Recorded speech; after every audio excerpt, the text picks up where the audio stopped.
देखिए, निश्चित तौर पर जिस तरह से कई महीनों तक इसका असर देखा जा रहा है, तो ये बहुत अप्रत्याशित नहीं होगा अगर ये सिलसिला मई जून तक ही जारी रह जाए। और वैसी स्थिति में निश्चित तौर पर अगर थोड़ी बहुत भी लापरवाही बरतते हैं तो इसके नतीजे गंभीर हो सकते हैं। इसलिए वो तमाम एहतियात और सावधानियां बरतनी चाहिए, जिससे इस दौर में अगर ये मामला पहुंचता है तो उससे मानवता का बड़ा नुकसान नहीं हो। वीडियो कॉन्फ्रेंसिंग के बाद पश्चिम बंगाल की सीएम ममता बनर्जी ने कहा कि हमने एक निर्णय लिया है, अगर किसी व्यक्ति को कोविड-19 के पॉजिटिव परीक्षण आता है और उसके पास अपने निवास पर खुद को अलग करने का जगह हो, प्रावधान हो, तो वैसे व्यक्ति को क्वारंटाइन कर सकता है। वो लाखों के लाखों लोगों को जगह नहीं मिल सकता है। सरकार की अपनी सीमा है। देखिए, ऐसे वो एक अनुभवी मुख्यमंत्री हैं और एक राज्य में स्वास्थ्य संबंधी फैसले वो ले सकती हैं, लेकिन एक स्टैंडर्ड प्रोटोकॉल है और उसका पालन देश का कोई भी राज्य हो वहाँ किया जाना चाहिए।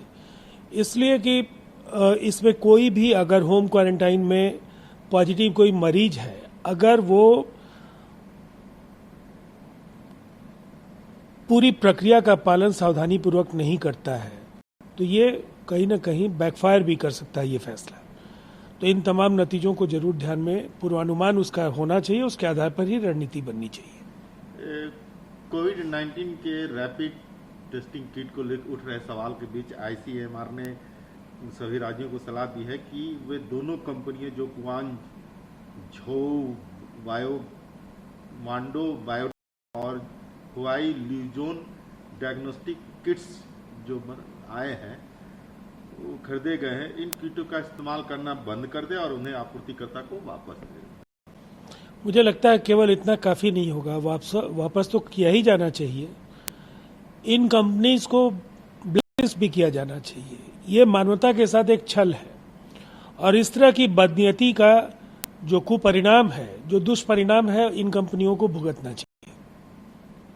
वेस्ट बंगाल की सीएम ममता बनर्जी ने एमएचए द्वारा दुकान खोलने के आदेश को कहा कि ये एक तरह से परस्पर विरोधी बयान बताया है और कहा है कि इसमें कोई स्पष्टता नहीं है। अगर ममता जी इन गाइडलाइंस को अलग अलग हिस्सों में जो जारी हुए हैं उनको अगर देखेंगी तो बहुत संशय की स्थिति नहीं है। और मुझे लगता है ये वक्त हर सवाल पर सियासत करने का नहीं है। आज उन्हें वीडियो कॉन्फ्रेंसिंग में होना चाहिए था और इन सवालों पर अपनी बात रखनी चाहिए थी। MOHFW ने कोविड-19 रोगियों को आरोपित कलंकित किए जाने को लेकर के जनता से आग्रह करते हुए कहा है कि हमारी लड़ाई बीमारी के खिलाफ है, रोगग्रस्त व्यक्ति के खिलाफ। देखिए, ministry of health and family welfare ने ये बेहद महत्वपूर्ण बात कही है।